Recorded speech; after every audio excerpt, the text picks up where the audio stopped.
AP 10th class 2024కి సంబంధించి మనకి ఎవరైతే సప్లిమెంటరీ పరీక్షలు రాస్తారో వాళ్ళకి ఒక ఇంపార్టెంట్ అప్డేట్. మనకి ఈసారి మ్యాథ్స్ పేపర్ ఆన్లైన్లో కరెక్షన్ అయిపోతున్నారు. దాని గురించి మీకు టాట్ ఇన్ఫర్మేషన్ మొత్తం ఈ వీడియోలో డీటెయిల్గా చెప్తాను. వీడియో అందరూ లైక్ చేయండి. కొత్తగా ఎవరైతే మన ఛానల్ చూస్తున్నారో సబ్స్క్రైబ్ అయితే చేసుకోండి. పక్కన బెల్ ఐకాన్ కూడా ఆల్ ఆప్షన్లు పెట్టుకోండి. మెయిన్గా మీరు ఒకసారి స్క్రీన్ మీద చూస్తున్నారు కదా, AP 10th class advance supplementary మనకి మ్యాథ్స్ ఆన్సర్ షీట్స్ను మనకి ఈ సంవత్సరం ఆన్లైన్లో కరెక్షన్ చేయబోతున్నారు అన్నమాట. దీనికి సంబంధించి ప్రాసెస్ సంబంధించి మనకి లాస్ట్ 3 ఏళ్ళగా ఎవరైతే గవర్నమెంట్ టీచర్ వాళ్ళు ఉన్నారో వాళ్ళు దీనికి అర్హులు. వీళ్ళు కూడా గూగుల్ ఫామ్లో వాళ్ళ డీటెయిల్స్ అయితే ఫిల్ చేయాల్సి ఉంటుంది. ఒక్కొక్కరికి సుమారుగా 75 పేపర్లు అయితే ఇస్తారన్నమాట కరెక్షన్కి. మనకి ఇదివరకు 8వ తరగతి ఉపాధ్యాయులకి ఒక ట్యాబ్స్ అయితే ఇచ్చారన్నమాట. ఈ ట్యాబ్స్లోనే మనకి కరెక్షన్ కూడా చేయబోతున్నారు.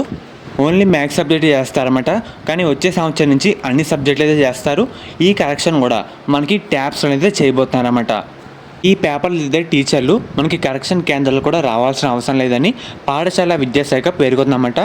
2 years కింద ఇచ్చిన ట్యాబుల్లో వాళ్ళు లాగిన్ అవ్వాలని ప్రభుత్వ పరీక్షల విభాగం కేటాయించిన పేపర్లు చూసి వాటిని పక్కన ఉన్న టేబుల్లో మార్కులు వేయాలని సూచిస్తుంది. మొదట ఒక టీచర్ పేపర్లో దిద్దిన తర్వాత దాన్ని ఇంకో టీచర్ పరిశీలిస్తారు.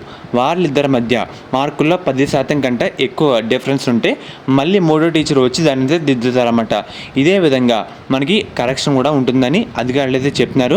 మనకి బుక్లెట్ కూడా ఒకసారి స్కాన్ చేస్తారు. స్కాన్ చేసిన తర్వాత ఆన్లైన్లో అప్లోడ్ చేస్తారన్నమాట. అప్లోడ్ చేసిన పేపర్లో మనకి టీచర్లు ట్యాబ్స్లో కరెక్షన్ అయితే చేయబోతున్నారు. ఒక్కొక్క టీచర్కు సుమారుగా 75 పేపర్లు అయితే ఇస్తారన్నమాట. మనకి ఈ విధంగా మ్యాథ్స్ పేపర్ ఆన్లైన్లో కరెక్షన్ చేయబోతున్నారు. ఈ సంవత్సరం నుంచి వచ్చే సంవత్సరం నుంచి అన్ని పేపర్లు ఆన్లైన్లో చేస్తారు.